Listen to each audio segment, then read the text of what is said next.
Me waa'ee Jimaa keenyaa kana maal jettu? Waa'ee Jimaa nyaara makanya kawan atau ganna madura ganna amma foya jira ka barna Akka jettu dabre kana do amma foya jira madura pa kawas kita tahu terima bes iliyyoon takka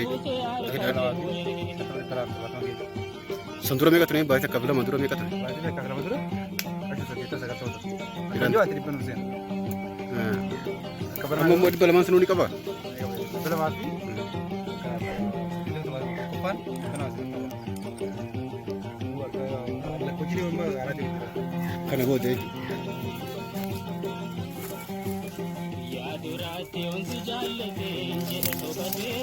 Eenyu abbaan warroo kana?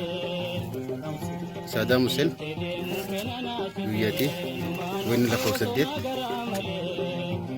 Jimaa warroo Saadaam Hussein guyyaati Jimaan Oromiyaadhaa kana fakkaataa jechuudha.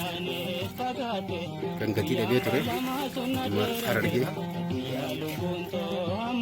Egaa Harargee ixaana abiroo ardaa wanni lakkoofsa 8 mukii bulchiinsa wanni 8 kan jedhamu kana warroo obbo Saadaam Hussein akka fakkeenyaatti kan fudhannedha. Kalau mai ram Europe kalau rakyat itu karena kalau saling berbeda. As booda bifuma amma jiru kanaan bifti isaa jijjiiramaa deemti gara tolii isaa deemti.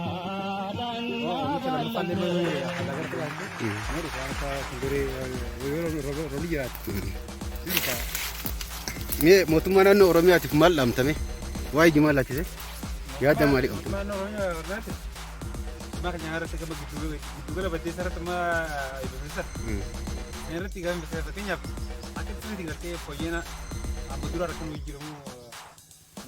jiru nu tahu. Jiddu galli gabaa Jimaadha. Baddeessatti hundeeffame suni akka galma nugoo. Eebbo Shimallis Abdiisaa pirezidaantii mootummaa naannoo Oromiyaa jidduu kan dhufee daawwateera jiddu gala kana. Waadas nuuf galee jira. Waadichi galame sun akka galmaan gahu yaada uummataa fudhachaa kan jirrudha. Kana mootummaa keenya irratti abdii qabna. Haa ta'u akka afaan hin jedhame sun ammoo akka ta'u dhaamsanii dhaammannaa jechuudha. Nutilleen dhaamsa kana fuunee peejii isaaniirra ni keenya. Qabeenya keenya akka galma bu'aa barbaadamu san bira gahuudhaaf mootummaan akka itti yaadu dhaamsa uummataati jechuudha.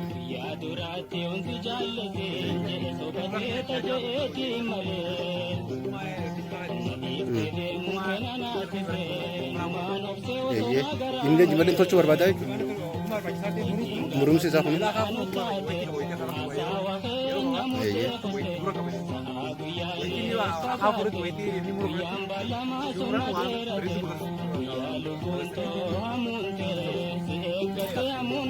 Kun beekamaadha muuxannoo barbaada.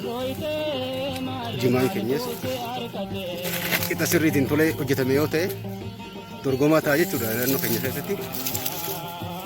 Kana qofaa miti Jimaan keenya akka addunyaatti illee beekamtii akka argatu ni barbaannama.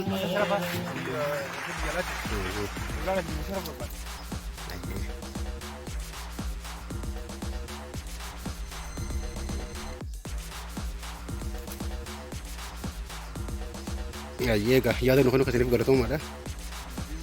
Ergaa kana immoo biraan qaama dhimmi ilaaluu biraan ni keenya. Giddu gala gabayaatiif illee ni dabarsinaa jechuudha.